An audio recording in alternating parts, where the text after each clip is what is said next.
ലാൽ സലാം മോഹൻലാൽ നായകനായി എത്തിയ തുടരും 33 ദിനത്തിലാണ് ഇന്നെത്തുന്നത്. പക്ഷേ സങ്കടകരമായ ഒരു കാര്യമുണ്ട്. സിനിമ OTTയിലേക്ക് വരാൻ പോകുന്നു. OTTയിൽ വരുന്നതുകൊണ്ട് സങ്കടമൊന്നുമല്ല. പക്ഷേ ഈ സിനിമ ഇന്നും ഹൗസ്ഫുള്ളായിട്ട് ഓടുകയാണ്. നമ്മൾ കാണിക്കുന്ന സ്ക്രീൻ ഒന്ന് നോക്കാം.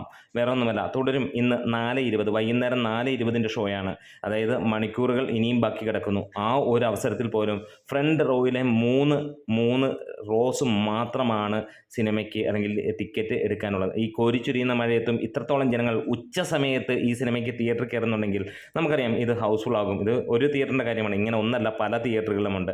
ഇനി രാത്രി 9 മണിക്ക് ഫോറം മാളിൽ നിങ്ങൾക്ക് ഈ പറഞ്ഞ പോലെ ബുക്ക് മൈ ഷോയിൽ എടുത്ത് നോക്കാവുന്നതാണ്. അവിടെ നമുക്ക് കാണാൻ കഴിയുന്നു ഫ്രണ്ട് റോയിലുള്ള ആകെ കുറച്ച് സീറ്റുകൾ മാത്രമാണ് ഉള്ളത്, ബാക്കിയുള്ളത്.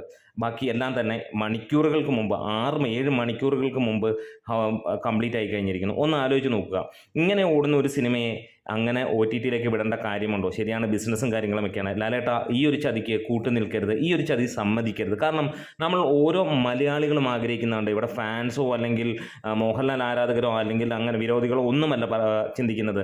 ഇങ്ങനെ ഒരു സിനിമ മലയാളത്തിന് ലഭിക്കുന്നത് വല്ലപ്പോഴുമാണ്. ചരിത്രം ആണ് ഈ ഒരു സിനിമ. ഈ ഒരു സിനിമ ഇനിയും തിയേറ്ററുകളിൽ ഓടാനുണ്ട്. ഒരുപാട് പേർ ഈ സിനിമ കാണാനുണ്ട് തിയേറ്ററിൽ വന്ന്. ഒരുപാട് പേർക്ക് അത് കാണാനുള്ള കപ്പാസിറ്റി ഇല്ലാത്ത ആളുകളുണ്ട്. 4-5 പേര് ഫാമിലിയിൽ നിന്ന് വരുമ്പോൾ ഒരുമിച്ച് ടിക്കറ്റ് എടുത്ത് കാണാൻ കഴിയാത്ത ജനങ്ങളുണ്ട്. നമ്മൾ 1-2 വീഡിയോസൊക്കെ ചെയ്തിരുന്നു. എങ്ങനെയെങ്കിലും ടിക്കറ്റ് റേറ്റ് ഒക്കെ കുറയ്ക്കുകയാണെങ്കിൽ ഒരുപക്ഷെ ഇത് 100 അല്ല 365 ദിവസം കേരള ബോക്സ് ഓഫീസിൽ ഓടുന്ന ചിത്രമായിരിക്കുമെന്നുള്ളത്. കാരണം ഇന്നത്തെ കാലത്ത് ഇങ്ങനെ ഒരു സിനിമ ഓടണമെങ്കിൽ അത് വലിയ പാട് തന്നെയാണ്. അവിടെ ഈ 33-ാം ദിവസവും ഹൗസ്ഫുൾ ഷോയോടെ ഒരു സിനിമ ഓടുമ്പോൾ ഏകദേശം 50 ലക്ഷം രൂപയ്ക്ക് മുകളിൽ കേരളത്തിൽ നിന്ന് കളക്ഷൻ നൽകുമ്പോൾ ഈ സിനിമ OTTയിലേക്ക് വിടുന്നത് ഞങ്ങൾക്ക് വളരെ അധികം വേദനയുള്ള കാര്യം തന്നെയാണ്. ഒരുപാട് പേര് ഈ OTTയിലേക്കൊക്കെ വരുന്നത് ഇഷ്ടപ്പെടുമായിരിക്കാം. പക്ഷേ ഒരു സിനിമ തിയേറ്ററിൽ ഓടുന്നത് തന്നെയാണ് ഏറ്റവും അതിൻ്റെ സൗന്ദര്യം എന്ന് തന്നെ പറയാം. അത് തന്നെയാണല്ലോ, അതുകൊണ്ടാണല്ലോ സിനിമ എന്നുള്ളതും ലാലേട്ടനെ പോലെയുള്ള നടന്മാരുമെല്ലാം ഇത്ര വലിയ ആളുകളായതും നമ്മളുടെ ഹൃദയത്തിൽ കയറിയതുമെല്ലാം. ഒരുപക്ഷെ OTTയിലോ അല്ലെങ്കിൽ TV-യിലോ മാത്രമായിരുന്നെങ്കിൽ എന്തായിരിക്കുമെന്ന് ചിന്തിച്ചു നോക്കുക. ഇത് അണിയറയിലുള്ള ആരെങ്കിലും കാണുകയാണെങ്കിൽ തീർച്ചയായും ഞങ്ങളുടെ ഓരോ മലയാളിയുടെയും വേദനയാണ്, ഫാൻസിൻ്റെ അല്ല എന്നെടുത്ത് പറയുകയാണ്. കൃത്യമായിട്ട് പറയുകയാണെങ്കിൽ ഇന്ന് ഉച്ചവരെയുള്ള കളക്ഷൻ 374ഓളം ഷോകൾ ട്രാക്ക് ചെയ്യപ്പെട്ടപ്പോൾ 10,000-നടുത്തുള്ള ടിക്കറ്റുകൾ വിറ്റുപോയെന്ന് ട്രാക്കേഴ്സ് പുറത്തുവിടുന്നു. അതിനകത്തിൽ തന്നെ 15 ലക്ഷം രൂപയോളം ഉച്ചവരെയുള്ള കളക്ഷൻ വന്നിരിക്കുന്നു. അപ്പോൾ അത് കുറവാണോ എന്നുള്ളതാണ് ചോദിക്കുന്നത്.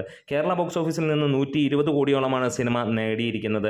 വേൾഡ് വൈഡായിട്ട് 235 കോടിക്കടുത്തേക്ക് എത്തിയിരിക്കുന്നു. അതായത് ഇനിയും ഈ സിനിമ ഓടാനുണ്ട്. കേരള ബോക്സ് ഓഫീസിൽ നിന്ന് 150 കോടിക്ക് മുകളിൽ നേടും ഈ സിനിമ എന്നുള്ളത് ഞങ്ങൾക്കുറപ്പാണ്.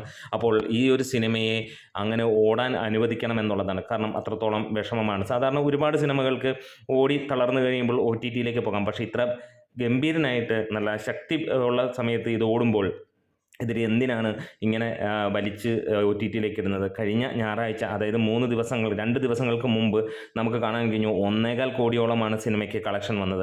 അപ്പോൾ ഒന്നാലോചിക്കുക, അടുത്ത ശനി ഞായർ ദിനങ്ങളിൽ നിന്ന് മാത്രമായി സിനിമ കേരള ബോക്സ് ഓഫീസിൽ നിന്ന് 2 കോടിയെങ്കിലും നേടുമെന്നുള്ളത് ഞങ്ങൾക്കുറപ്പാണ്. ഈ ഒരാഴ്ച കൊണ്ട് സിനിമ 5 കോടിക്ക് മുകളിൽ നേടുമെന്നുള്ളത് ഉറപ്പാണ്.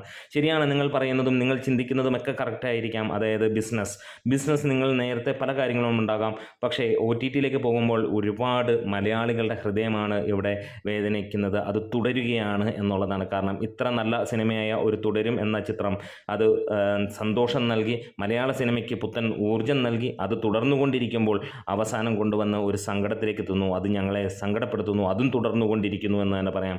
അതായത് OTT അറ്റ്ലീസ്റ്റ് ഒരു 10 ദിവസമെങ്കിലും മാറ്റിവെക്കുകയാണെങ്കിൽ ഞങ്ങളുടെയൊക്കെ മനസ്സിലുള്ള ആ ഒരു സിനിമയുടെ കളക്ഷനിലേക്ക് എത്തും. ഞങ്ങൾ ഇത് തിയേറ്ററിൽ നിറഞ്ഞു കാണുന്നത് അല്ലെങ്കിൽ അത്രത്തോളം ജനങ്ങൾ കാണുന്നത് തന്നെ സന്തോഷകരമായി കാണുകയാണ്. എന്തായാലും ആരെങ്കിലും അണിയറയിൽ നിന്നുള്ളവരുണ്ടെങ്കിൽ ഒരു അഭ്യർത്ഥന മാത്രമാണ്, സിനിമ ഈ പറഞ്ഞ പോലെ എത്രയും പെട്ടെന്ന് OTTയിലേക്ക് വരരുത് എന്നുള്ളതാണ്. മെയ് 30-ന് OTTയിലേക്ക് എത്തുന്നു. തിയേറ്ററുകളിൽ ഇപ്പോഴും ഹൗസ്ഫുള്ളുള്ള തുടരും എത്തുമ്പോൾ അത് ഞങ്ങൾക്ക് സങ്കല്പിക്കാൻ കഴിയുന്നതിന് മുകളിലുള്ള ഒരു സങ്കടമാണ് എന്നുള്ളതാണ്.